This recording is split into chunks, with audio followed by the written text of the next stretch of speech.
5 reasons why metal guitarists are never satisfied with their guitar tone. These don't apply to everyone, but if you're unhappy with your guitar tone, you might find out why in this video. Reason number 5, the grass is always greener on the other side. We're intimately familiar with our own sound. It's like looking at our own face in the mirror. We see flaws that other people don't give a fuck about. Sooner or later, you have to accept that this is your face. Show it. Reason number 4, better guitar tone is always just around the corner. If only we had that new piece of gear or software plugin that just came out, we could finally get that perfect tone. Because all tones sucked before that new thing came out, right?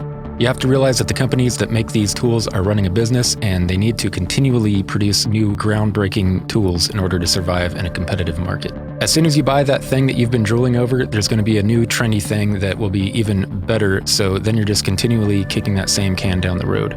The fact is, you now have access to tools that only top engineers had access to just a decade or so ago, and you don't even need to be an expert to use these effectively. Try not to be too precious about your tools. Find something that works and start learning how to get the best sounds that you can out of it. It's going to require patience, not more money. Reason number 3, we compare our raw tone to album tones.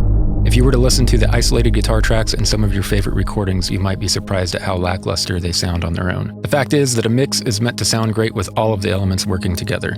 The individual elements aren't as important as the whole. When it comes to metal guitar tone, in most cases, the bass is providing the foundation and making the guitars sound thick. A lot of guitarists will actually add a ton of bottom end to their tone, trying to emulate what the bass is adding, and then they're just left with a muddy mess. There's also post-processing affecting the guitars in a mix that is meant to enhance everything as a whole. Even if the guitars themselves are treated with a relatively light touch in the mix, there might be a lot more happening on the mix bus or in mastering that is altering the way that you perceive the guitar tone. When you compare your raw, isolated guitar tone to what you're hearing on your favorite album, keep in mind you might be bringing a knife to a gunfight. You might want to bring some friends to this fight, namely a big beefy bass for bottom end and some punchy drums to help with definition. Reason number 2, we overmix our guitars in our recordings. This is a trap that most of us fall for at some point. This is a symptom of the fix it in the mix mindset. If we're not happy with our guitar tones in the mix, we can just add some extra processing to get them across the finish line, right? It's normal to have a few annoying frequencies that we need to notch out in our guitar tracks, but if we find ourselves hacking and slicing into them in order to get them to fit, or if we're trying to change the actual character of the tone itself, we're likely going to do more harm than good. If the tone doesn't fit or you're not happy with it, it's usually better to take a step back and see if, for example, a different impulse response might work better. The ultimate goal is to find a tone that doesn't need any post-processing at all. Achieving this in reality might be a pipe dream, but we should approach things from this angle rather than trying to mix our way to a tone that we're happy with. Furthermore, distorted guitars kind of sound shitty by themselves. They're my favorite thing about music and my least favorite at the same time. I fucking love a nice crunchy guitar tone in a mix. It's like crunching into a big bag of Doritos. But if I listen to that same guitar tone in solo, I will absolutely find things that I hate about it, and I'm gonna be tempted to start notching out every last thing that annoys me until I'm left with a smeared, phasey mess that sounds worse than before. The trick is to avoid EQing the guitars in solo. It doesn't matter what it sounds like by itself.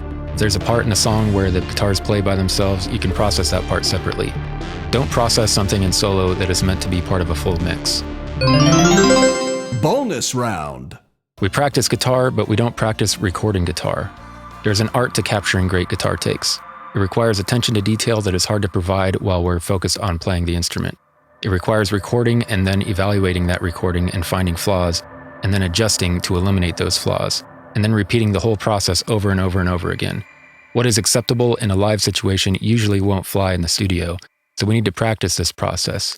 As a bonus, this practice will dramatically improve our live performances as well if we carry the same work ethic to the stage. Boom, boom. Okay, reason number 1, we separate tone from technique. I've heard the argument, tone is not technique, but I don't buy it for a second. You're splitting hairs. You're probably also a stickler for placing bands into tiny little subgenres. Hey, Future Greg here to address what might be a potentially sticky mess in the comments.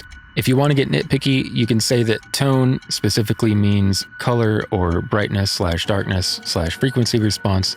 You know, the stuff that is generally handled by things in the signal chain, as opposed to the hands. But this is rarely what people are talking about when they talk about guitar tone. It's not quite that simple. You'll often hear people talk about clarity or articulation or muddiness, and there are more ways than just changing your gear to get those kinds of differences. These are things that people are, they might be referring to guitar sound and just using the wrong words here, but it doesn't really fucking matter. If they're using the wrong terms to describe something and we can infer that they mean something else, we're just kind of being a dick if we say, oh, nope, they must mean the thing that they are, the word that they're saying, It's kind of like the stems versus multitracks debate. How people use stems when they should be saying multitracks. Just because they don't understand the fucking nomenclature, that doesn't change what they're talking about. So it's our responsibility, like as producers or whoever is dealing with guitar tones, we need to understand what the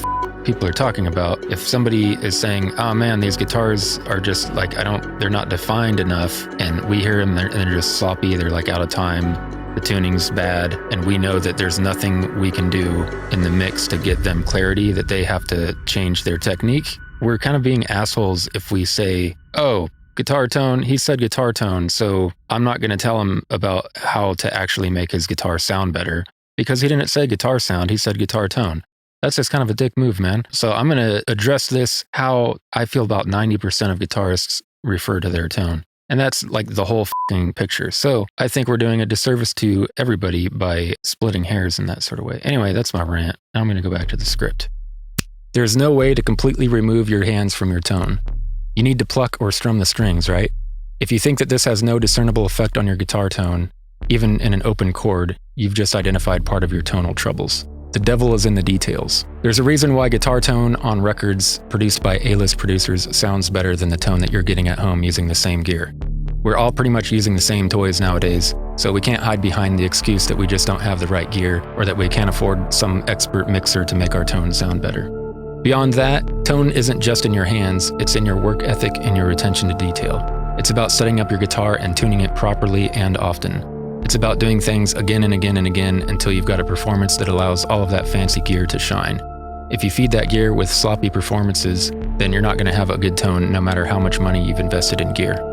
If you're curious about all of the ways that we can unwittingly ruin our tone on recordings, you can check out my free guide that will help you identify where you might be leaving money on the table. There's a link in the description. Thank you so much for watching. I'm glad you made it to the end. If you feel like supporting these shenanigans, you can join my Patreon for $1 and have your name on all of my videos. It might not be a big deal to you, but names appear as they're added, so the sooner you join, the higher on the list your name gets. No biggie. And now I sit back and wait for the comments telling me that tone and technique are separate things, as if they can somehow be magically separated. Maybe they've never heard MIDI guitars before. Oh. Anyway.